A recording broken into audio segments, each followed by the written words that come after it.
Greetings once again. It's a pleasure to be back and it's a pleasure to be having this conversation with you. So, for today, I'm going to talk about how professional societies can help in health system strengthening and with a focus on the influence model. And actually, the motivation behind this video for today is based on the conversation that I had the last couple of weeks with some of my colleagues, but also it's informed by a learning program that I'm currently undertaking with McKinsey Forward.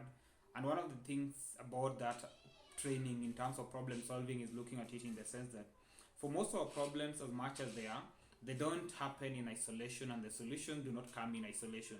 Therefore, it means it's about me working with a team of people working in collaborative settings, following up on policies, regulatory frameworks, and all that. But the end of the day is, can we work together to deliver a solution? And that solution to be delivered, then it needs to be a sustainable solution that outlives all of us and actually ensure that the organization is sustainable, and it's sustainable in the sense that it's delivering value to the current customer and the current clientele, but also envisioning a better future that would serve the subsequent clients, the subsequent level of employees and associates that would be coming into that management of the organization. And that is a critical thing that we have to acknowledge. And based on that kind of understanding and that background, then the question I asked myself was, as a professional, I working within professional societies, engage with these professional societies, what value do they have to me in terms of my contribution to professional development and also to contribute to the space where I work now in the healthcare space? How do we strengthen health systems?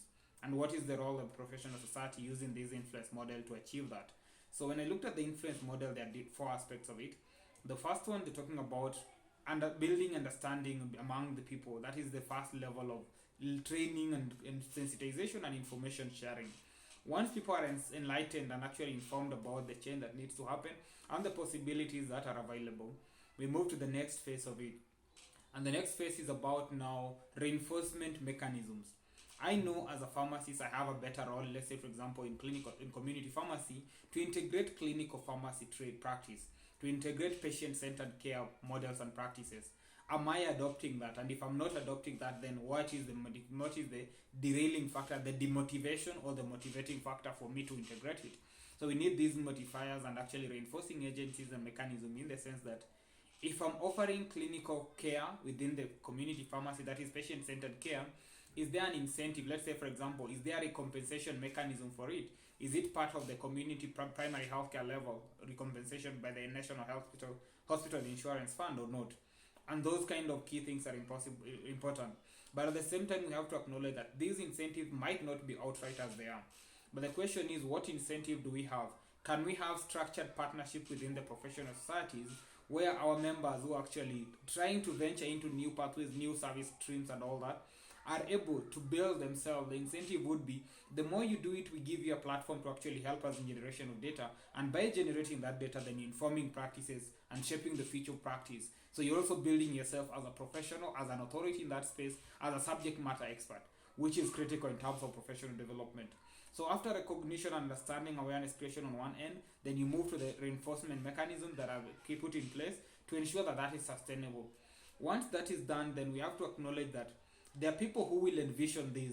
And that is why when you look at the innovation pipeline, there are people who are the innovative, the ideators, who come up with ideas from the start. But there are also people who follow through and actually learn from them and implement those solutions. And there are the laggards that actually who might not even be able to follow through. Or when they follow through, they are learning in stepwise manners. And that is where talent development and skill acquisition is critical. In terms of ensuring that we are contributing as professionals, then we need to be able to see, how do we gain the skills? How do we deliver to ensure that if David came up with an idea at the initial moment and David was executing on this idea in an exemplary way, then is he able to apply this skill and actually ensure that the next generation of pharmacists can apply the same? Can they learn from them? Can then once they learn, they can practice as they move along? So that is the talent development and skill acquisition component. Then the last phase of this is the role modeling. And when we talk about role modeling is, I want to be a pharmacist because I saw a pharmacist that I looked up to that were delivering and performing in an exemplary way that I would want to be like. And therefore, they are my role model. I'm learning from them, I'm emulating them, I'm getting to where they are. But if we don't have those role models, then it means the younger generation, the younger professionals are not able to push themselves to get to a better level because they don't understand what better looks like. They've never seen it in reality in an individual who is doing something that at a different level. And therefore, those are some of the key drivers that we need to ask ourselves, how do we make it work? So based on that influence model, as I've talked about the four phases of it, the one is being informed, the information phase, the sensitization, the recognition of the change that needs to happen. Then after that, we now put in place the reinforcement mechanisms. After reinforcing, we build talent and capability. Then the final bit is role modeling.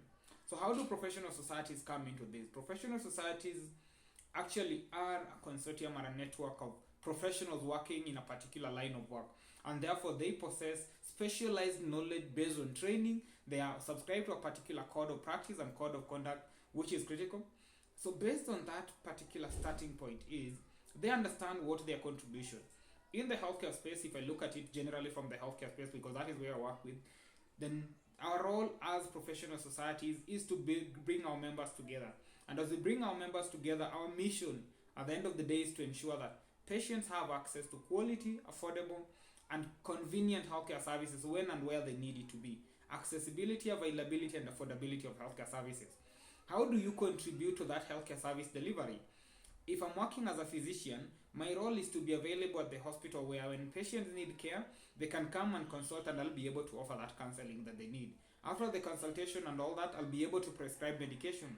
But if I prescribe medication that are not available at the pharmacy, the patient will not get the care they need. So what is the next nexus? It's about ensuring that the pharmacist actually has the medication. When the pharmacist at the pharmacy level has the medication, do they have the knowledge to counsel the patient? Do they have the medication that is needed for that patient? Will they dispense it? After the dispensing, does the patient have the requisite information to use that medicine as per the instructions of the pharmacist and to get positive outcomes? In case they don't, how do we bring them back into the healthcare system to ensure that we intervene and manage them better? So understanding that our mission is to improve access to care from the primary, preventive care, promotive care, curative, rehabilitative, and palliative, then we now get to the point of that is our mission.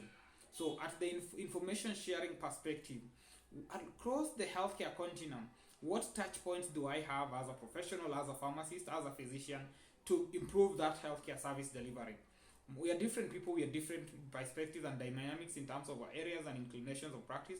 And therefore the first starting point is to be able to acknowledge that as a professional, this is where I'm going to practice. As a professional, this is not where I'm going to practice. And mine is to enable you to be practicing at that level. So the information session is to be able to show, as a regulatory affairs pharmacist, my role is in the regulatory affairs space is to ensure that the medication that are meeting the clinical needs of the general population within the countries that I serve are addressed in the sense that I'm registering medicine that is relevant to their clinical needs. That is point number one. Once I understand that perspective that I'm registering the medicines that are there, I'm able to follow up to ensure they're timely registered at that particular level.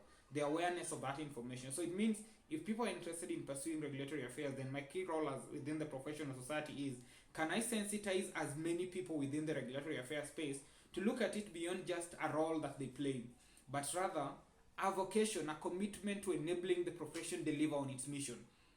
In the sense that I register medicines, they will be available, and therefore if I'm well, anybody that I know is unwell, they'll be able to access it. So that kind of sensitization needs to be there so that we acknowledge what our roles are.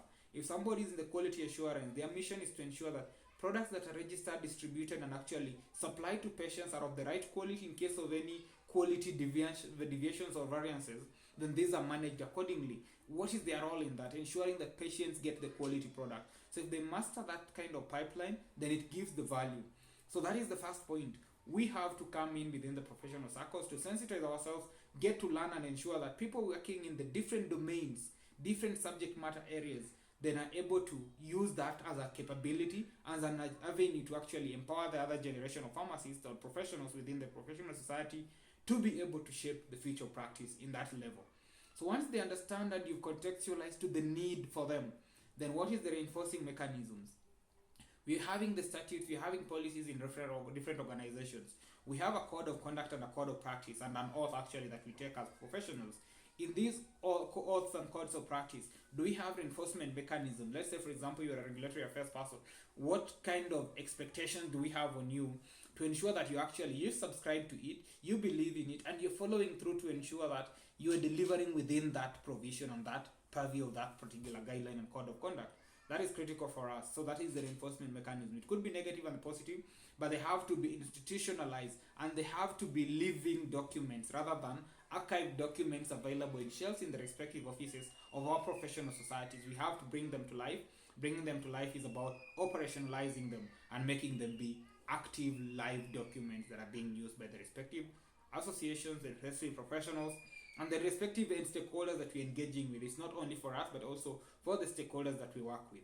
So the reinforcement mechanism can be in the form of guidelines, policies, and framework that we are adopting, but also the incentive model in the sense that if I continue being an expert in my area, I'm gaining, let's say for example, the CPD point that I get based on my ability to influence practice, the additional papers that I'm able to publish, and that is building on our repository as a profession that is growing the profession. And I think being part of a unique professional knowledge in terms of training and all, then that is a prestige and actually a value for me as an individual. So that is critical. Then the other bit is in talent development and skills acquisition. We need to be able to train others, and we're training in a contextualized manner where we are training you on regulatory affairs. It's not only the submission of the dossier documentation to the regulatory agencies, but rather the compilation of the dossier, the submission of the dossier, the follow through, and also the understanding of the business principle behind why you are making that submission. Because if you don't understand why the submission is made, why it's relevant for you, and you also don't understand the different regulatory pathways, then you will submit it in a pathway that does not ensure you get a timely registration. If you don't get a timely registration, access is hindered. So that is the talent development, where you equip people with skills so that they understand the high level purview of what it needs, the specific nitty-gritties of what needs to be done on operational level, so they understand strategy, understand operations, and understand execution. So therefore we have a cog actually that is moving by itself, in the sense that every player, every stakeholder knows what needs to be done and is in place to do that thing that it needs to be done in terms of delivering. And for us, it's about strengthening our healthcare system and ensuring that we're delivering on our populace that is depending on us to deliver quality healthcare services. After that, one key thing that is important, and this is one thing that I feel most of our professional societies have not embodied and actually has not modeled around us, is the fact that for me to be doing a particular thing, then I need to be able to know it from another person who has been doing it. I need to be able to learn from them, and I need to grow as I continue doing the same. How do we do that? We've been talking about medication therapy monitoring as pharmacists. Currently, we're talking about regulatory affairs. Are we able to role model? Role modeling is about getting people to actually see the things that you're doing, and as you're doing them, you're doing it exemplarily well, that they have a best practice, something to benchmark from. And that is a very critical thing for us. And the question is, as professionals within the healthcare space, are we role modeling for the next generation of professionals? Are we role modeling for the stakeholders that we're engaging with? Or are we role modeling for the patients that we serve? I got a case that actually we were discussing, in the sense that, and it's also been on the social media channels, that you go to most of these eateries and hangout places, the clubs and all, you find that your best of doctors, the person who consulted for you in the morning, drinking as much alcohol as they can, but when you are meeting them in the hospital, they are the very people who advised you against excessive consumption of alcohol. So are we modeling what we're telling the patients?